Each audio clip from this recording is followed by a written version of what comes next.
Connu. Oui, c'est-à-dire que moi, je l'ai connu lorsqu'il ne l'était pas. Ça fait longtemps, souvent je lui écrivais d'ailleurs. Je lui disais très souvent, mon pote, tu as été, tu es, tu seras toujours le meilleur. Et c'est ce que je pense encore plus maintenant quand j'entends les pleureuses habituelles de chaque décès. Vous l'avez vu au mois de juin pour la tournée? Oui, justement.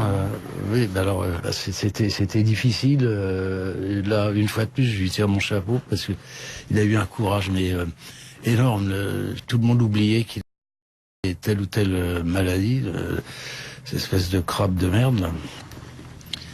Il a eu un courage énorme parce que je voyais quand il venait vers le bar, comme c'était chacun à notre tour, enfin bon, d'aller au charbon.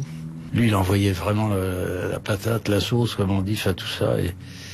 Et je savais qu'il souffrait énormément, enfin c'était terrible.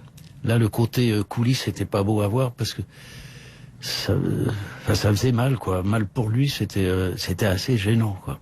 Et d'ailleurs, je remercie souvent le public. J'ai souvent dit au public, merci de l'avoir accueilli comme ça, peut-être aussi bien qu'avant, voire mieux. Au moins, ça requinque notre Johnny, ça lui fait un bien énorme. C'est une très bonne chimio, tout ça. Les meilleurs moments, les plus beaux moments que vous avez passés avec lui, c'est de cette tournée ou pour les moments intimes entre vous? Oh là là, il y en a eu plein, mais c'est très diversifié, hein, il y a tous les styles. Non, mais on a été morts déjà ensemble, hein, mais bon. Mort de rire, ça, sûrement. Mort de peur, oui, parce qu'en bagnole, on a fait quelques exploits. Mort de soif, ça, non, pas longtemps. Non, mais enfin bon, non, c'est bien marré pour un tas de choses. Et contrairement à ce qu'il racontait lui, il avait expliqué à Anthony Martin qu'il n'avait pas d'humour. Lorsqu'on avait fait une interview à 3 pour les Vieilles Canailles, il avait expliqué qu'il n'avait pas d'humour. Moi, je pensais que le fait de le dire, ça voulait dire qu'il en avait beaucoup. Et il l'a prouvé après, puisqu'il s'était acheté un bateau gigantesque, alors qu'il devait beaucoup d'argent, je sais pas, enfin comme d'habitude, mais ça, l'argent, c'était pas son problème. Il avait bien raison, d'ailleurs. C'est le problème de plein de gens, mais il était au-dessus de ça. Lui, il chantait, point.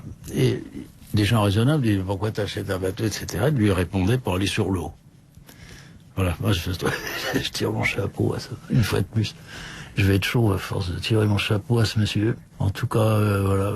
Enfin, c'est bien triste. Et ce matin, j'ai appelé Eddie, bien sûr, qui est très peiné, très, comme moi d'ailleurs. Mais bon, moi, ça s'entend peut-être pas, mais ça fait rien. On est très touchés par ce qui arrive. Bon, c'était prévisible, mais bon, comme un tas de choses. Et puis, je rappelais à Eddie quand même que je revoyais des extraits des Vieilles Canailles là, à la télé. Et je disais, Eddie, dis-moi, Johnny, là, n'est plus là. Il s'est absenté. Et il y a un truc qui me gêne un peu, c'est que toi, tu chantais, s'il n'en reste qu'un, je serai celui-là. Je te remercie. Et donc, je me méfie.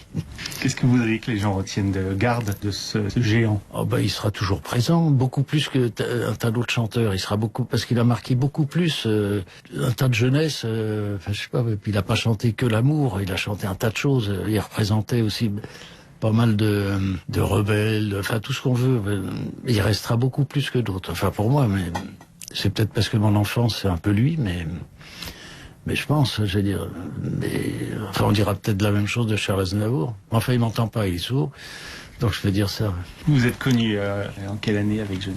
Lui il m'a connu plus tard, moi je le connaissais plus tôt. Enfin j'en ai déjà parlé. À la Trinité. La Trinité c'était l'espèce de refuge, le repère des perfectos, des blousons noirs comme on appelait à l'époque, avec chaîne de vélo, enfin tout le grand complet.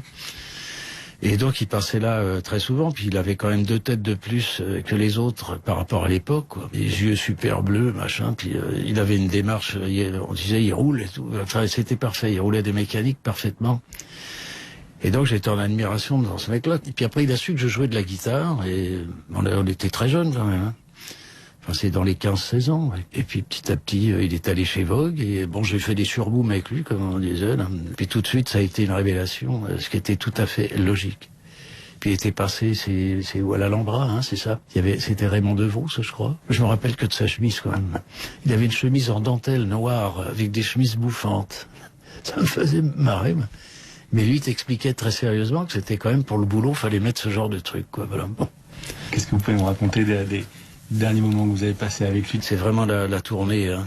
Ouais, où il était plein de projets, puisqu'il m'a demandé par rapport à... Enfin, il disait pas mal de choses assez étranges par moment. Il m'a dit, bon, je repars en tournée en 2018, tu viens avec moi, Jaco. J'ai dit, mais oui, bien sûr.